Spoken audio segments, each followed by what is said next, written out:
Olá pessoal, aqui vai o 19º episódio do podcast Aquarismo para Todos. Tudo bem com vocês? Sou eu mais uma vez, Eduardo Starling, espero que eu não mude, né? Eu continuo sendo Eduardo Starling. Piadas à parte, ou gracinhas à parte, aqui a gente chegou num ponto do podcast que eu não imaginava, mas que está ficando interessante, que a gente vai ter mais algumas espécies para falar antes de fechar essa segunda temporada para alguns ajustes de rota aqui, tá? Antes de eu entrar nessa questão de pauta, eu queria só agradecer pela repercussão que teve o episódio do Acaradisco. Foi um episódio que deu muito trabalho para fazer, mas muita realização, eu curti muito fazer.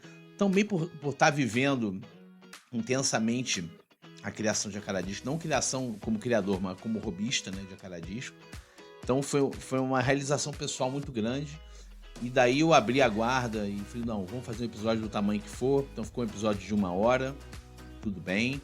Consegui trazer muita gente boa para comentar. E aí aqui fico mais uma vez com os agradecimentos ao Antônio De Luca, ao Alcides Augusto e ao Jaime Monteiro por terem engrandecido aqui a pauta. A galera comentou bastante, o pessoal agradeceu. Eu fico feliz porque... eu demorei, quase 40 anos para ter uma Acaradisco com sucesso. Eu espero que as pessoas demorem 4 meses. Ou nem isso, né? Eu faço isso pensando nas pessoas e pensando nos peixes também, né? Os peixes poderem terem saúde. E aí, essa repercussão foi muito legal. Eu tenho recebido mensagens de pessoas que estão se motivando.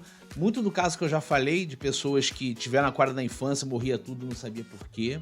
Eu escuto isso sempre. E é legal ver que algumas pessoas estão vendo que talvez não seja tão difícil assim e tem se aventurando. O Herman, que eu já falei dele aqui, foi um desses caras que se motivou a ter aquário. Agora, essa semana eu recebi um e-mail do Henrique, de São Paulo, que também se motivou a ter um aquário, está montando um aquário na casa dele, está pensando aqui na casa dele. É isso, cara. Eu acho que a gente poderia ter muito mais aquaristas no Brasil, pela facilidade que a gente tem de conseguir peixes, pela criadores, tudo, ambiente, tem muita coisa propícia aqui. A qualidade da água, porque eu acho que no geral a gente tem uma água muito boa para ter aquário. Eu falei rapidamente nos episódios lá de montagem na primeira temporada, como os americanos e os europeus têm dificuldade, tem água muito dura para determinadas espécies. É complicado, às vezes eles têm que comprar água de osmose reversa. A gente não tem esse problema. Então, assim, legal, tá conseguindo engajar mais gente. E aí, por conta da repercussão, eu, pela primeira vez, eu tive algumas erratas, comentários, complementos. Fiquei feliz, porque eu acho o seguinte, se eu tô falando, ninguém tá questionando, ou eu tô sabendo mais do que eu pensava, ou realmente as pessoas não estão ouvindo. Então, quando eu recebo muitos pedidos aí para complementar coisas aqui, eu fico feliz, sinal de que, bom, a gente pode levar a informação ainda melhor para as pessoas. E aí, nesse caso aqui, eu quero agradecer ao Jaime. O Jaime teve o trabalho de ouvir pausadamente o episódio e fazer algumas marcações. Aí eu tô trazendo aqui o principal que ele me falou, né? Primeiro, ele desmistificou a questão do saco duplo, que eu não sabia o porquê. Eu falei aqui no início do aquarismo, eu não entendi por que tinha aquele saco duplo e opaco. E ele trouxe uma razão que faz todo sentido. Uma que o disco é um bicho assustado, ele dá uns pinotes. E realmente, pra quem tem aquário, inclusive eu recomendo, galera que tem disco, tenha tampa, viu? Porque de vez em quando ele se assusta com qualquer coisa, ele pode pular fora do aquário.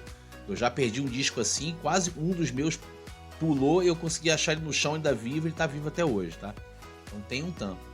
E aí o porquê desse do saco grosso e opaco? O opaco para ele não tomar susto, e o grosso é porque o disco tem uns espinhos bem pontiagudos na dorsal e na anal.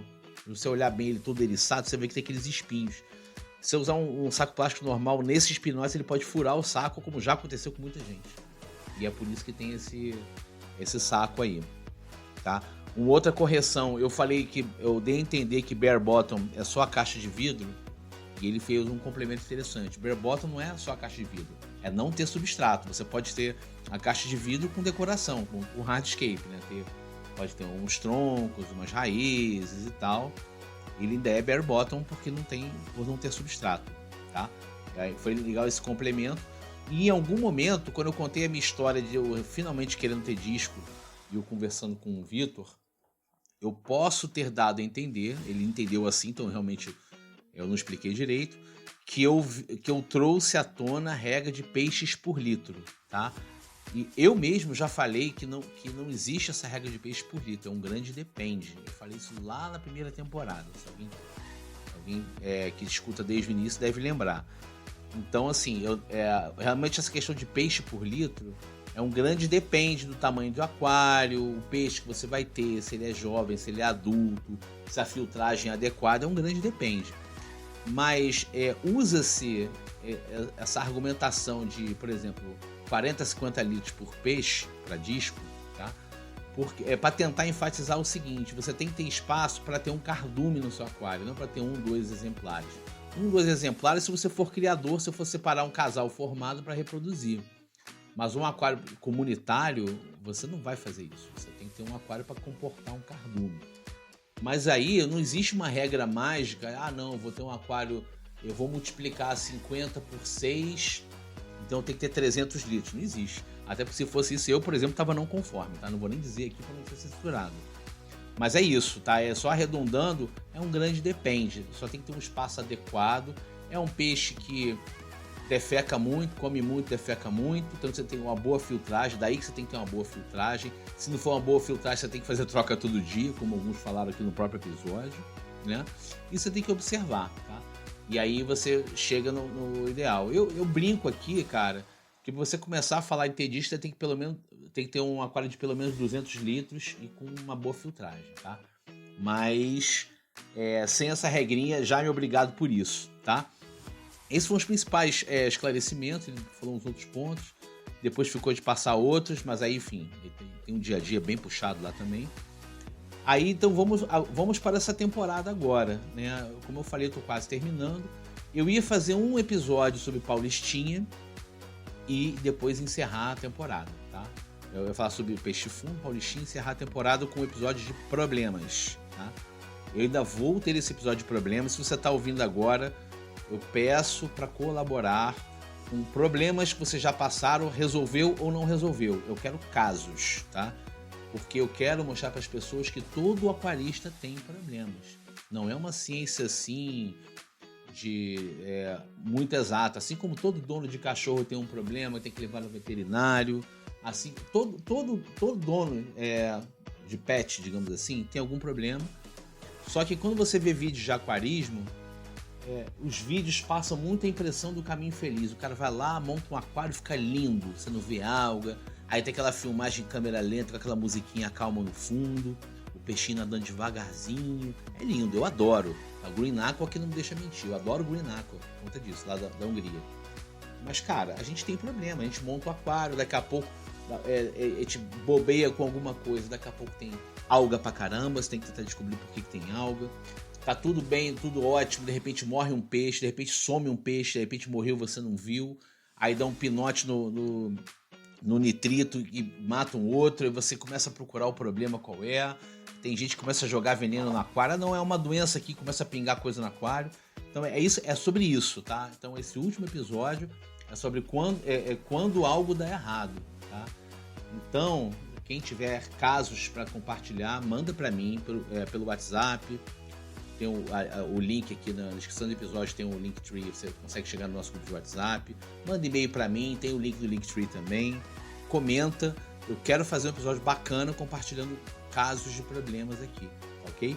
Além disso, eu vou deixar o Paulistinha mais pra frente. O Paulistinha tem uma curiosidade que eu achei legal, que ele é muito usado pelos laboratórios aqui, o Butantan e tal, para testes, porque ele tem uma genética muito parecida com a do ser humano, muito parecida. Então ele tem muitos testes de veneno, sei lá o que o pessoal testa no Paulistinha, por causa disso, tá? É só isso, é um peixe popular, resistente, etc. Mas eu resolvi fazer uma troca. Eu vou falar de peixe de fundo agora, é o episódio de hoje, peixes de fundo. E assim, não vou escrever no título, mas é porque nós não estamos sendo justos com os nossos peixes de fundo. Vou falar na pauta. E o penúltimo episódio eu vou me render e vou falar de Kingio.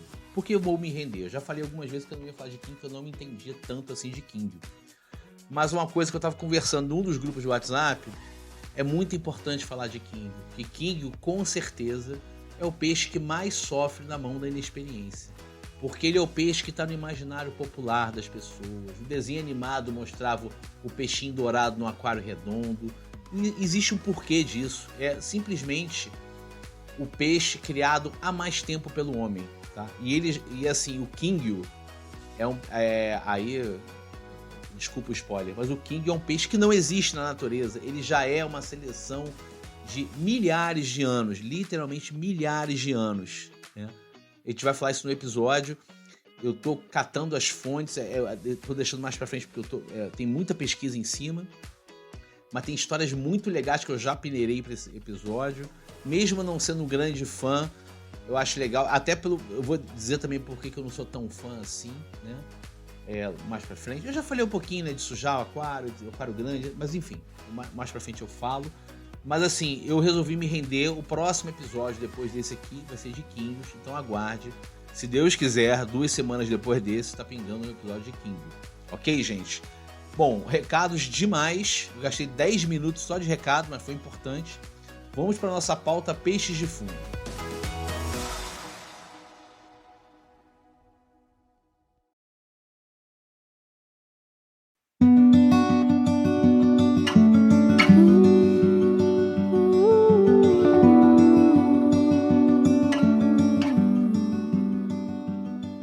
Falando então de peixes de fundo, pessoal, por que é tão importante a gente falar de peixes de fundo, tá? Eu aposto que alguns de vocês talvez tenham passado por isso. Você chega numa loja, você está interessado em montar um aquário, não entende nada de aquário, o cara te dá uma explicação rápida. E isso é qualquer loja, tá? A maior parte, tá? Assim, das que eu vejo. O cara te fala da questão de você ciclar o aquário, ou não fala, eu acho que é só botar um anticloro. No meu tempo não tinha isso.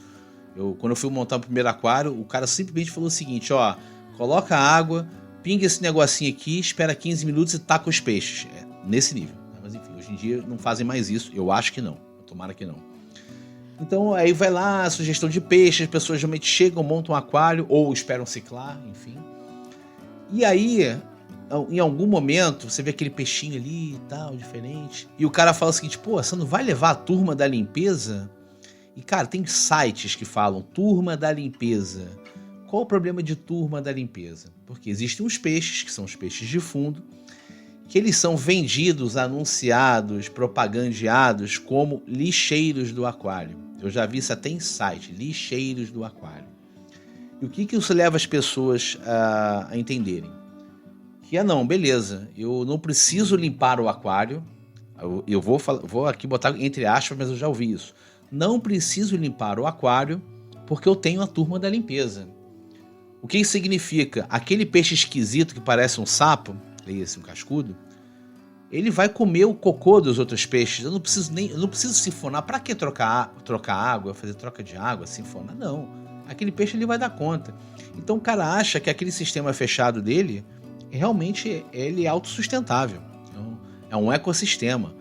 Não é, entendeu? E o que acontece? Várias pessoas compram peixe de fundo e o peixe morre e não sabe por quê. Ih, meu cascudo morreu. Ih, meu coridora morreu. Ou então o bicho magro ali, o bicho sei lá o quê. O cascudo que tenta pegar muco de peixe. Isso o tempo inteiro, tá? O tempo inteiro vem isso. E assim, são peixes que sofrem e causam sofrimento. E são peixes que têm não só a sua beleza, mas a sua importância naquele sistema ali, tá? Especialmente para a galera que gosta de plantados, né? De aquário com plantas, tá? Então, assim, conversando, isso é uma coisa que já estava na minha cabeça há um tempo, mas eu pensei, cara, eu preciso falar sobre esses peixes aqui, porque muita gente tem essa impressão. Já que a gente está tendo um bom contingente de pessoas que está buscando informação, está começando a se arriscar a montar os aquários, é importante falar sobre isso. Falar sobre, assim, os peixes de fundo não são lixeiros, tá? Eles são peixes como os outros, que têm a sua determinada necessidade alimentar, que não inclui detritos, tá? Mas não tem nada... E o detrito, o que eu faço? Além da TPA, um bicho que eu posso falar que é detritívoro são alguns tipos de caramujo. O ampulário é um detritívoro. Você tem lá os ramshorns da vida, neritina, você tem alguns outros animais, e ainda assim não significa que, vou tacar esse bicho aqui, beleza, não preciso fazer manutenção. Não, você precisa fazer manutenção, sim senhor. Tem que fazer manutenção. Lembra a analogia que eu falei? A galera que tinha passarinho tem que limpar o fundo da gaiola. Ué, o passarinho vai fazer cocô. Você tá botando comida ali, aquela matéria orgânica tá ali no sistema. A diferença é que a gaiola venta e tal, mas tá ali no sistema. E como é que você tira a matéria orgânica do sistema? Ele é processado pelo animal, ele transforma aquela matéria orgânica para sobreviver, mas sai um resto daquilo ali que você tem que tirar. O aquário é igualzinho, você tem que fazer ali. Ah, mas existe sistema autossustentável? Existe, mas é assim, é super complicado, super sensível, super complexo. Você tem que ter uma quantidade de plantas gigante e todo um esquema nutricional, uma quantidade muito maior de planta do que de animal para você chegar nesse equilíbrio, e ainda assim você tem que ficar regulando de tempos em tempos. Então, gente, no nível básico, intermediário e quase avançado, esquece sistema autossustentável. Você vai ter que fazer alguma manutenção e ponto. Isso aí tá dentro do... É igual você levar o cachorro para passear, igual você limpar a caixa de xixi do gato, limpar o fundo de gaiola. O aquário, você vai ter que limpar o aquário e limpar o filtro. Ponto. Isso aí é o manejo de qualquer animal, tá? Voltando essa tecla do manejo aqui, voltando aqui pro assunto do peixe fundo, o peixe fundo, então, ele não serve para nada, além de enfeitar? Também nem tanto. O peixe fundo tem suas questões, né? Eu falo até, por exemplo, a galera que faz ciclagem, que não fica testando, não é o louco dos testes, que, de repente, um bom indicador de que você está chegando no equilíbrio é quando começa a aparecer a diatomácea, né? Aquela alga marrom. Cara, você não precisa ficar raspando só alga marrom e depois sinfonando. Cara, tacam 3, 4 otocínclos aí que eles amam, eles devoram. Você tem uns animais herbívoros que devoram, tem outros animais que devoram, tem a galera que tem problema com alga peteca. Eu tive problema com alga peteca, brabo, de ficar aqueles tufos ali que nem com bombril saía. Como é que eu resolvi a alga peteca? Flying Fox. Flying Fox acabou com o meu problema com nunca mais tive alga peteca graças ao Flying Fox. Agora eu tô com um pouquinho lá, mas assim, tá dentro do normal ali, entendeu?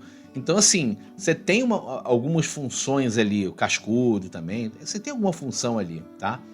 E outros peixes de fundo comem os restos de comida. O que não significa que você só vai se garantir no resto de comida. Você tem que ter a alimentação deles também. Quando eu for falar dos peixes, a gente vai entrar nessa questão da alimentação. Mas ele tem sua função também, ele só não é detritívoro, tá? Ele tem a sua beleza, tem a sua interação ali, e tem também da sua contribuição, mas tem suas necessidades também, tá? Dito isso, eu acho que vale aqui uma delimitação de escopo, ou seja, vou falar de todos os peixes de fundo? Não, até para os que eu escolhi falar, já vai ser difícil, tá? Eu vou me ater aqui aos calictídeos, porque assim, existe uma ordem de peixes dos siluriformes, que o pessoal fala que são os peixes de couro, né? Que tem muito esse comportamento. Eu não vou falar de todos os siluriformes, né? É impossível, já é muito difícil falar das que eu escolhi. Eu vou falar de peixes de duas famílias, tá? Os calictídeos, que são os coridoras, aquele peixe que, segundo a minha filha, parece um porquinho, né? Aquele rechonchudinho, com aqueles bigodinhos, né? E vou falar dos loricarídeos. Os loricarídeos são os cascudos e os limpa-vidros, otossínclos e parotossínclos, tá?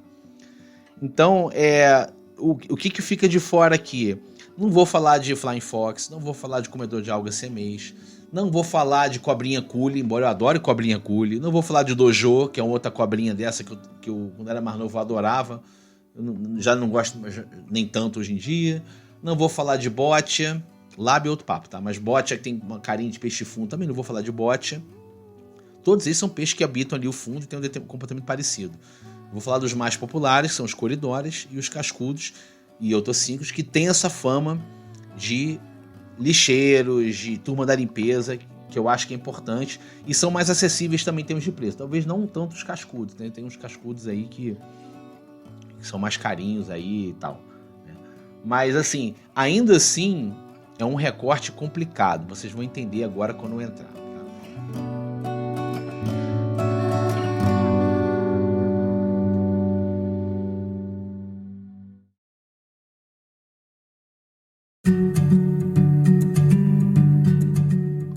Então, falando agora primeiro de coridoras, tá? Os coridoras são da família dos calictídeos, Calictidae, tá? E da subfamília Coridora diner, tá? Desculpa, que o latim eu dou umas engasgadas aqui, tá?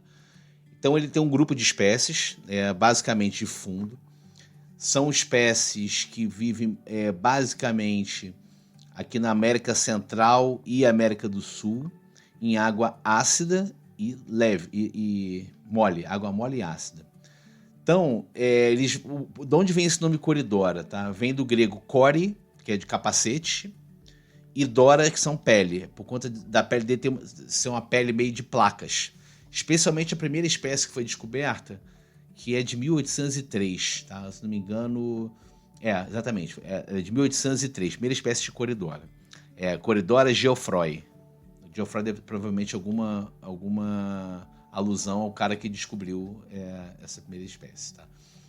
Esses peixes têm um total de espécies classificadas de 165, parece, o número que eu cheguei aqui, tá? De 165 espécies. Essa Geoffroy foi a primeira, ela foi encontrada aqui na América do Sul, ali mais no norte da América do Sul, ali Suriname, Guiana Francesa, por ali, tá?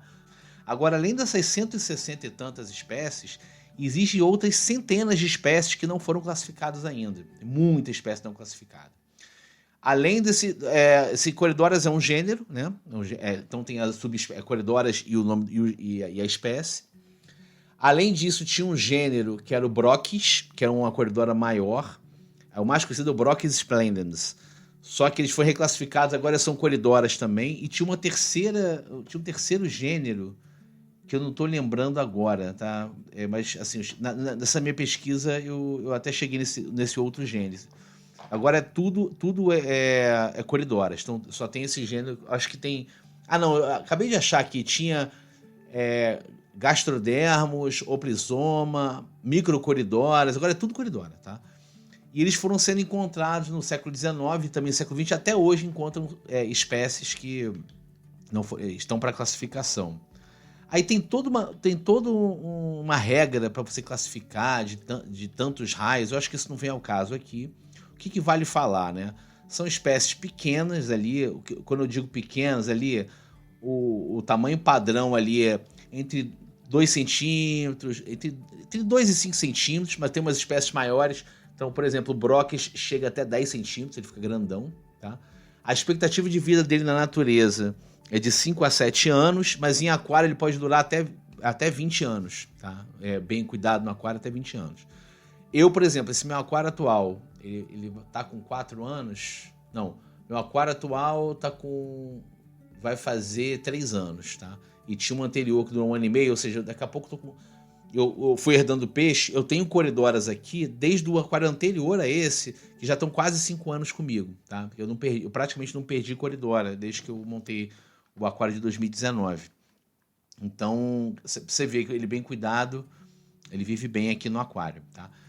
O coridora, ao contrário de outros peixes de fundo, tá? E aí... fala de cascudo, fala de bagre. Aí eu acabei nas exclusões, eu não falei nem de bagre nem de mandi, mas tá nas exclusões também. Não tô falando desses bagre e mandi. Mas voltando aqui ao coridora. Os coridoras, ao contrário desses outros peixes, são peixes diurnos, não são predadores, porque bagre, o que couber na boca dele, ele come. Bagre é assim, tem outros desses de fundo, desses filuriformes, são assim. Coridora não. Coridora é onívoro, tá? Então ele come larvinha de inseto, come carne de outros peixes, mas não caça peixe vivo para comer, come vegetal também, ele come de tudo.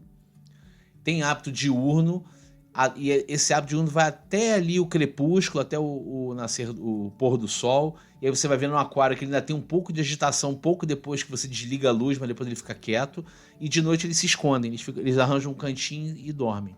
Se você tem plantado, ele gosta de ficar ali pelo meio da vegetação, gosta de fuçar pelo meio da vegetação.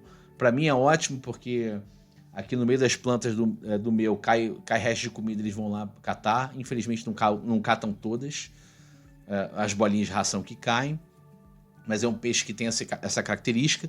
E é legal do coridora é que ele é um peixe de cardume, as pessoas não sabem disso. Se você tem um aquário, sei lá, com 10, 15 de coridoras, eles nadam todos juntinhos, eles vão evoluindo, assim. Sabe quando você vê aquelas gaivotas voando, que elas voam em formação, vão alternando? O coridora nadando é isso também, é muito bacana. Eu acho que se você tiver curiosidade, procura vídeos de cardume de coridora no YouTube que você vai ver. Eles evoluem muito bonitinho mesmo, tá? Apesar de não ter um apelo assim, é um peixe que desova fácil no aquário. Eu nunca passei por isso aqui, mas sei de algumas pessoas que falam assim, pô, eu vi um negocinho no vidro, e é ovo de coridora. Eles vivem desenvolvendo no aquário. Aí, só que aí tem aquele trabalho, né, de desova, de cuidar, etc e tal. Sabe que não é fácil, né? Mas é um peixe que desova fácil em aquário, tá? Desde que a qualidade da água esteja propícia, né? Então, água mole, água ácida, bem oxigenada, e uma coisa importante, tá? É um peixe não muito tolerante a nitrato. Quando você começa a ter nitrato alto por muito tempo, ele começa a ter problema nos barbelos da boca, ele começa a não se dar muito bem, tá? E tem respiração também. Em relação ao substrato, de preferência substrato fino, tá? E não pontiagudo, arredondado. Então areia de duna ou substrato nenhum pra galera. Aí eu não vou errar de novo, não. Galera de bare bottom ou galera que cuida com nada, tá? Vai ficar numa boa, tá? Mas eu acho que a areia fina ele curte mais porque ele gosta de ficar fuçando pra procurar comida, tá? Então, cascalho grosso e pontiagudo não é bom porque eles machucam a boca, tá? Não é legal.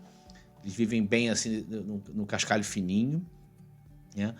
É um peixe que de vez em quando ele vai lá em cima para pegar, entre aspas, um golinho de ar. Isso é uma coisa que eles têm de vez em quando. Mas se começar a fazer muito, é sinal de que de repente essa água não está tão boa assim. E aí esse, inclusive, foi um marcador para eu detectar um problema no meu aquário aqui, que não tem muito tempo, que eu ainda estou tentando esclarecer, tá? Aí dos problemas, se eu esclarecer, eu conto, mas se eu não esclarecer também eu digo quais são as minhas suspeitas, tá? Mas eles vivem bem. É um peixe muito tolerante, então assim, ainda que ele prefira essa água, se você botar uma água mais dura, ele vai viver. Se você vai botar uma água ligeiramente alcalina, ele vai viver. Botar um pouquinho de sal, ao contrário do que as pessoas acreditam, vai viver, mas ele não é muito tolerante a sal. Então, galera que gosta de botar sal grosso para poder ajudar a conter bactéria, cuidado com as coridoras. Algumas espécies são mais resistentes, outras não. Você encontra em lojas coridoras capturadas na natureza e coridoras criadas em cativeiro, como eu falei. Inclusive, se você for ver, tem muita gente que vende, aliás, coridora albina. Eu tenho 2 aqui em casa. Geralmente, coridora albina é da espécie Corydoras aeneus. Eneus que fala. Eu falei aeneus, mas é eneus que pronuncia. Que é uma das espécies mais comuns de coridora. A Eneus e a Naterere eram as mais comuns, pelo menos quando eu comecei no aquarismo. Agora, hoje em dia, as que eu mais vejo vendendo são a Sterbai, a Schwartz, Panda e o Pygmy Cory, que eu não sei qual é o nome científico. São as que eu mais vejo vendendo. Mas quando eu comecei, não, era Naterere e Eneus, tá? Então, voltando, os albinos são essas coridoras Eneus. Uma coisa interessante, reparem que ele tem nas 2 nadadeiras ventrais dele, tem uns espinhos e na dorsal também. É assim que ele se defende, inclusive na natureza. Esse espinho, se espetar, vai doer, tá? Vai doer. Então, toma cuidado na hora de manejar e tal. É o mesmo espinho que a raia tem, que alguns outros peixes de rio têm. Não tem veneno, mas aquilo vai espetar, aí tem banco de bactéria ali, vai infeccionar, vai doer. Só tomar cuidado, porque é a forma que eles se usam para se defender, tá? O importante também, eles comem restos de comida? Comem restos de comida. Mas eu acho que eu acho de bom tom você comprar a ração de peixe de fundo, tá? Se você tem coridora e também cascudo, que eu vou falar no próximo aqui em sequência, vale você comprar uma boa ração de peixe de fundo. Quando eu comecei no aquarismo não existia isso, tá? Era ração flocos, ração bolinha e ponto. Hoje em dia você tem ração para beta, ração para guppy, ração para disco, ração para carnívoro, ração para peixe fundo, ração grande para aquário jumbo. Você tem ração para tudo quanto é tipo. Ração espirulina para herbívoro, você tem tudo. Então hoje em dia, e bons fabricantes nacionais, que a gente não... antigamente não tinha fabricação tão boa nacional. Agora você tem bons fabricantes nacionais. Então, gente, vai ter um coridora, coloca uma ração, coloca na dieta ali do aquário umas bolinhas pro Coridora comer também. Não deixa ele só comer o resto de comida, não, que não é bom, tá? Assim você vai ter um peixe mais tempo, você vai ter um peixe vivendo bem no aquário, ok? Então, assim, o básico de Coridora é isso. Eu acho que não vale a gente falar espécie por espécie, eu citei algumas aqui, mas acho que não tem tantas particularidades. Agora, na hora que fala de loricarídeo, aí você vai ver que a porca torce o rabo, tá? Então, vamos falar agora de loricarídeos. Então, os loricarídeos, no caso, o pessoal chama de limpa-vidro, cascudo. É uma família dentro da ordem dos siluriformes que é gigante. Tem muito, muito, muito peixe diferente, tá? Só que o robista, o aquarista normal, ele coloca todo mundo no mesmo balaio. Todo mundo chama cascudo, tá? E ele é vendido nas lojas como simplesmente cascudo. E aí, cara, esse foi um dos motivos de eu querer fazer esse programa, porque eu acho que dos de fundo, entre aspas, muitas aspas, turma da limpeza, esse é o que mais sofre. Tá? Por que é o que mais sofre? Ele é vendido como, não, compra esse peixe aqui que ele vai manter seu aquário limpo. E tem muita gente que acha que ele vai comer cocô. Não come cocô, tá? Ainda que você tenha algumas espécies que sejam detritívoras, não significa que ele coma detritos. Ele engole para poder extrair o biofilme, a proteína que vive em torno daquele detrito. Mas ele não come detrito, ele come comida, entendeu? E aí, assim, como é uma coisa muito diversa, eu fiquei bem desafiado na hora de falar sobre isso, embora eu entenda que eu devesse falar sobre eles. E aí eu fui catar a referência para poder falar. E aí eu recorri pro Jaime Monteiro, que ajudou a gente aqui no episódio dos discos, né? Ele é um dos especialistas lá consultados pela Poitara, que fabrica ração. E ele falou assim, Eduardo, olha, tem um cara que é um especialista Poitara também. Ele é o cara que dá consultoria para cascudos, peixe fundo. O cara é o maior especialista de cascudo aqui do Brasil, um pesquisador, tem mestrado, tem doutorado. O nome dele é Leandro Souza. Vai lá no Instagram da Poitara que você acha.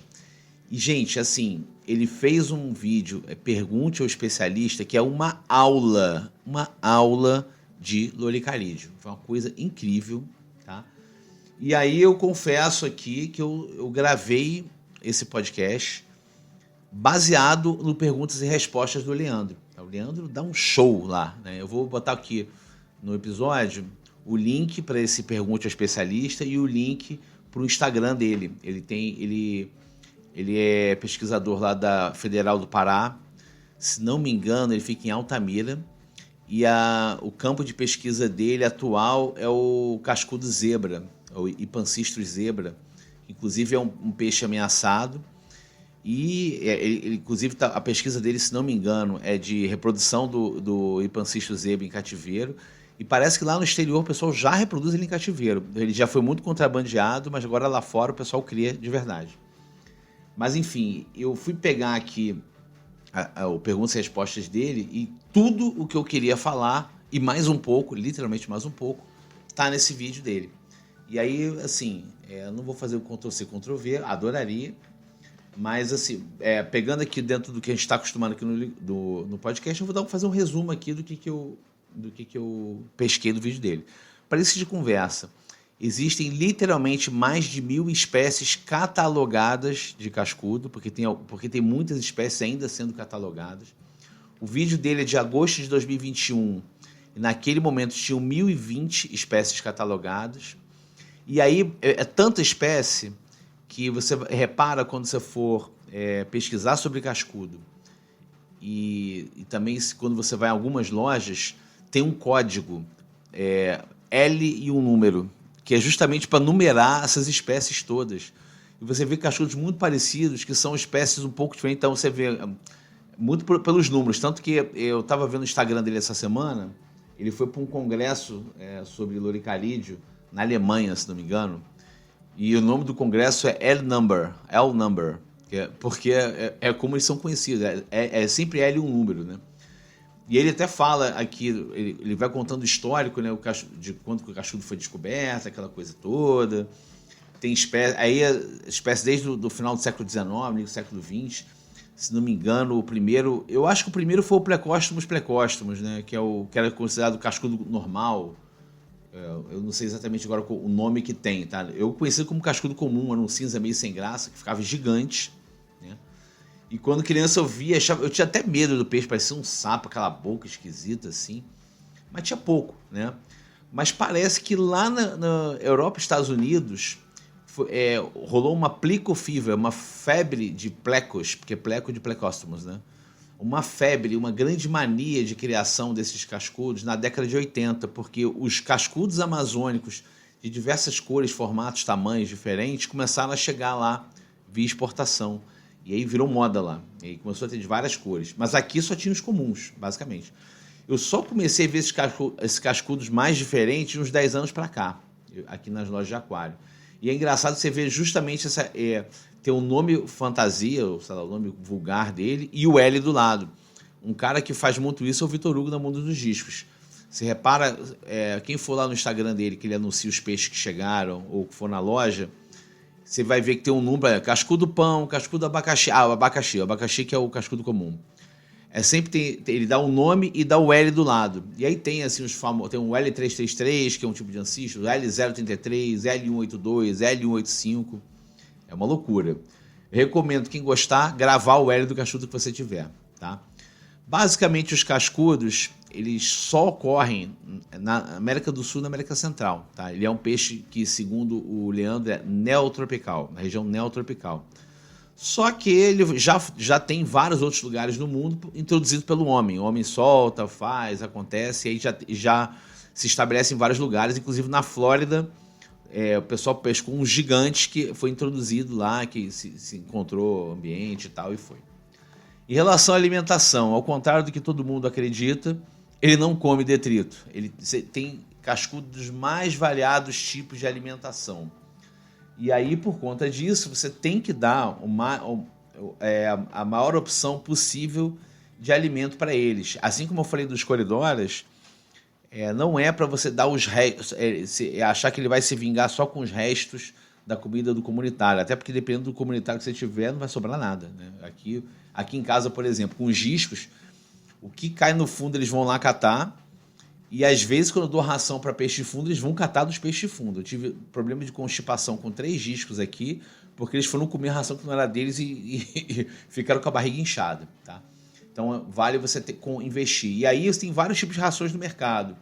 Tem onívoros de fundo, herbívoros de fundo, carnívoros de fundo, embora eles gostem também da ração dos discos, que tem bastante fonte de proteína. Além disso, galera que tem herbívoro, vale você dar uns vegetais. Eu tive um cascudo, eu vou até dizer que ano foi isso, foi 2004. Tá? Eu tinha um cascudo desse comum que adorava rodela de batata. O cara da loja me falou, olha, ele gosta de rodela de batata.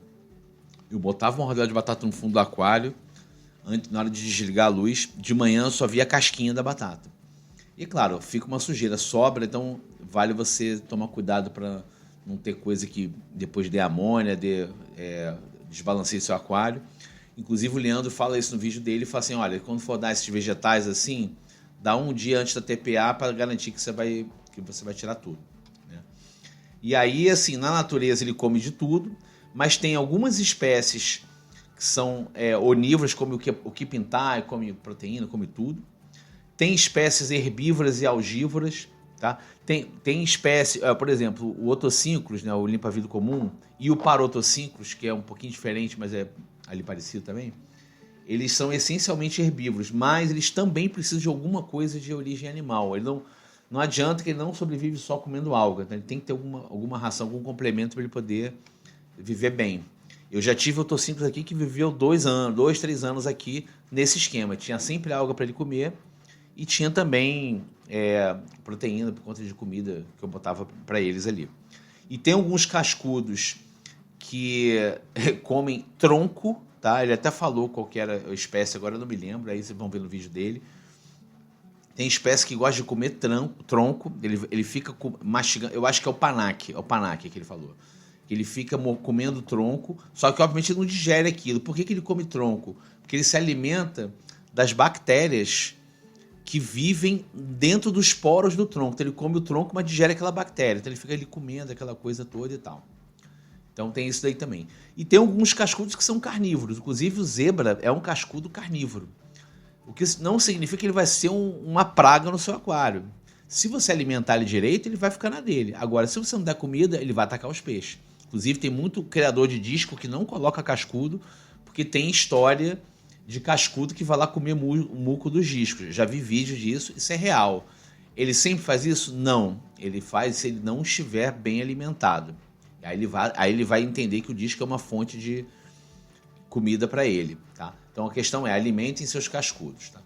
Então existe essa questão aí de atacar o muco, não só de disco, mas de carpas também. Carpa também tem esse muco aí nutritivo. E existe também uma lenda urbana, que não é lenda, que é de que cascudo defeca muito. Aí tem aqui uma amiga aqui antiga nossa aqui do podcast, na época que era só um perfil de Instagram, a Mônica, que ela tinha um aquário cheio de pleco lá nos Estados Unidos, e ela viveu assim, Eduardo, não sei o que acontece, esses cascudos fazem muito cocô, o que acontece? Existe isso mesmo, eles defecam por quê? Eles comem o tempo inteiro.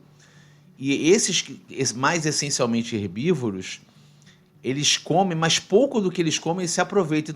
Então assim, lembrando que as fezes são aquilo que não se aproveita na digestão, se ele come muita matéria vegetal que não é absorvida, ele vai eliminar isso nas fezes. Então esses cascudos herbívoros acabam que eles defecam muito mesmo, tá? Aí, Mônica, depois de um longo inverno, eu descobri o porquê. Você falava isso comigo, tá aqui, eles realmente defecam muito. Então, galera, atenção na sifonagem, na troca de água para a galera que tiver esses cascudos aí. Tá? É importante também que a grande maioria dos cascudos, embora se estabeleçam em diversos ambientes, eles gostam de água quente, porque eles são de áreas tropicais. Eles gostam de temperatura. Na natureza, eles ocorrem em água de 30, 32 graus. Mas no aquário ali, na temperatura normal dos discos, eles ficam bem, 27, 28 graus.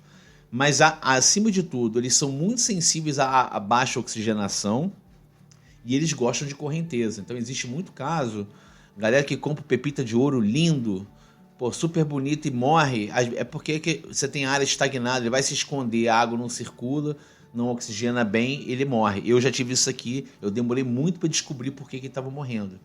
E é muito por causa disso também. Tá? Eles gostam de esconderijo, então, inclusive, para quem tiver aquário só de loricarídeo, só de cascudo, o Leandro até brincou, cara, você pode fazer um condomínio, você coloca um tijolo ali com vários buracos, vai dormir um em cada buraco ali, é quase que um prédio de cascudo. Realmente, cada um vai escolher um buraco para viver. É isso mesmo. Então, acaba que a quantidade de cascudos que você vai colocar varia muito de acordo com a quantidade de tocas que você vai ter para ele poder se esconder. E também questão de tamanho. Existem alguns cascudos que crescem muito, que passam de 30 centímetros. Esses eu não recomendo que você tenha aquário, especialmente a galera aí, aquário de até 100 litros, 100 e poucos. Dê preferência para os cascudos que não crescem muito, como, por exemplo, os ancistos, os pecoltes, otossíncros e parotossíncros, até para aquário nano dá. Aqui eu tenho um nano da minha filha, que tem 3 otossíncros, vivem super bem, porque ele não cresce, ele não passa de 5 centímetros. Alguns outros cascudos também. Agora, procure se informar com o lojista quando você for comprar, a espécie que você for comprar, se ele cresce muito ou não. O panaque, por exemplo, eu sei que cresce muito. O abacaxi, eu sei que cresce muito. Agora, os ancistos, por exemplo, ancistos, bariancistos não crescem tanto assim. A questão de alimentação, procure se informar se ele é herbívoro, se é carnívoro ou onívoro, mas, de preferência, sempre compra, como eu falei para os escolhedoras, compre ração adequada para eles. Relação a doenças comuns. Como um peixe de água quente, ele é muito sensível a íctios. Se ele cai numa aquário de água fria, você pode ter problema de íctio com eles. E aí o tratamento é basicamente elevar a temperatura. E eles tendem a ser sensíveis também a sal. A galera que gosta de colocar sal no aquário para tratar ataque bacteriano, etc. e tal. Cuidado quando você tiver... tanto o Coridora quanto o loricarídeo, cuidado na hora de colocar sal. O Coridora não é tão sensível a sal quanto os loricarídeos, tá? Eu acho que vale esse alerta aí. Questão de reprodução, o pessoal, antigamente para mim era um tabu, mas hoje em dia eu vejo que o pessoal cria. Eu vejo vários casos aqui, os gringos falando que colocam um casal de ancistros, eles desovam no aquário, tem filhotinho no aquário. O ancistros é relativamente fácil de diferenciar e também reproduz bem em cativeiro. Se alguém preferir peixes nascidos em cativeiro, vá de ancistros, porque a galera já cria. Tem um cascudo de chocolate albino também, que é de cativeiro, não é capturado. Eu já falei para vocês, eu tive mais reserva com peixe capturado, hoje em dia tem menos. Eu confio muito no manejo da galera lá. Assim, depois que eu conheci o Projeto Piaba, eu tenho tido menos problema com isso, tá? Mas no caso dos cascudos, se quiser dar preferência ao cascudo de cativeiro, vai nos ancistros que você vai bem, tá?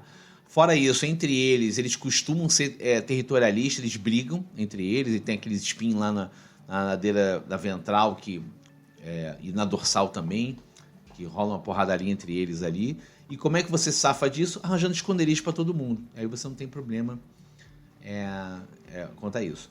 E em relação aos tratos, é isso, gente. É entender, como eu falei dos colidoras, entender que eles têm as necessidades deles, eles não comem lixo, embora eles tenham uma função ali. Como você tem alguns herbívoros, eles vão comer alga e tal.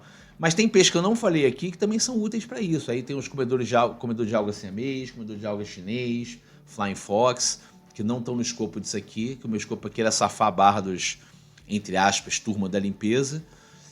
E assim, são peixes interessantes, assim, tem uns peixes bonitos, não é só mais aquele bicho que parece um sapo, como era na minha infância. Você tem uns bem bonitos também.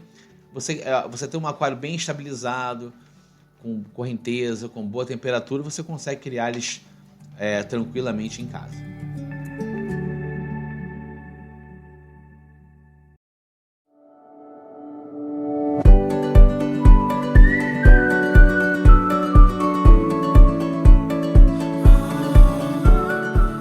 Gente, chegamos aqui no final desse episódio. Foi legal, a pesquisa foi muito boa, aprendi muito. Tá sendo legal essa questão do podcast, de eu entrando em peixes que eu não sou tão familiarizado, que eu tô aprendendo bastante. E aqui nem se fala, tá? Na hora de falar dos peixes de fundo aqui, eu aprendi muito. Foi bom ter conhecido o trabalho do Dr. Leandro Souza, que foi legal, tô seguindo ele no Instagram. Vou botar link pro Instagram dele, que é Ictio Xingu, tá? Mas eu vou colocar o link aqui na descrição do episódio. Obrigado mais uma vez pela companhia. Estamos chegando no final da temporada, tá? Vão ter mais 2 episódios.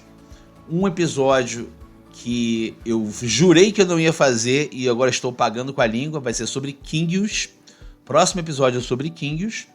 E o último da temporada, eu já falei no final dos discos, E se tudo dá errado? E eu vou falar de casos reais, de coisas que dão errado e como todo mundo passa por um problema de dar errado no aquarismo. E assim, não é para desesperar, é olhar com calma, é observar, tentar aprender com a situação e mostrar que nem sempre o aquarismo é o caminho feliz que muito vídeo tem por aí mostra. Você vê vídeos de montagem, que lindo, beleza, aquário maravilhoso. Daqui a pouco tem alga, daqui a pouco sempre tem problema. E é normal, todo mundo passa por isso, não é para desesperar. E essa é uma das importâncias de você ter uma comunidade de aquaristas, poder trocar ideia, um ajuda o outro. A gente falta muito isso aqui no Brasil. Agora eu tô vendo mais nos grupos de WhatsApp, né? Que disputas de egos à parte, tem gente fazendo um bom trabalho, galera se ajudando, e eu acredito nisso. Eu acho que é assim que a gente consegue popularizar o aquarismo. Tá, gente? Então, obrigado aí. E aí, por que também... Só um disclaimer aqui, que alguém me perguntou, mas por que temporada? Por que você vai terminar? Então, como eu já tô com essa meta de jogar os áudios para o YouTube tem muito mais gente procurando coisa no YouTube, eu vou precisar de um tempinho. Eu já passei do que eu previa para essa segunda temporada, né? Então, quando terminar essa segunda temporada, eu vou começar o trabalho de lançar as coisas no canal no YouTube, tá? Eu vou avisar direitinho e tal, o lançamento. Vai ser isso, tá? E aí, uma vez botando a coisa up to date lá, a gente vem com a terceira, e a terceira temporada vai ser, eu vou lançar aqui e vou lançar no YouTube, né? Vou fazer um conteúdo bacana, vou lançar ao mesmo tempo. Mas é isso, tá, gente? Obrigado mais uma vez. Sigam a gente aqui no Instagram. Se quiser trocar uma ideia, WhatsApp. Os links estão aqui na descrição, tá no meu Linktree. É linktree.aquarismoparatodos.podcast, porque o Aquarismo para Todos simples já tinha. Eu nem sei para onde está direcionando, enfim, tentei falar, não consegui. É isso, gente. Obrigado mais uma vez e até o próximo episódio.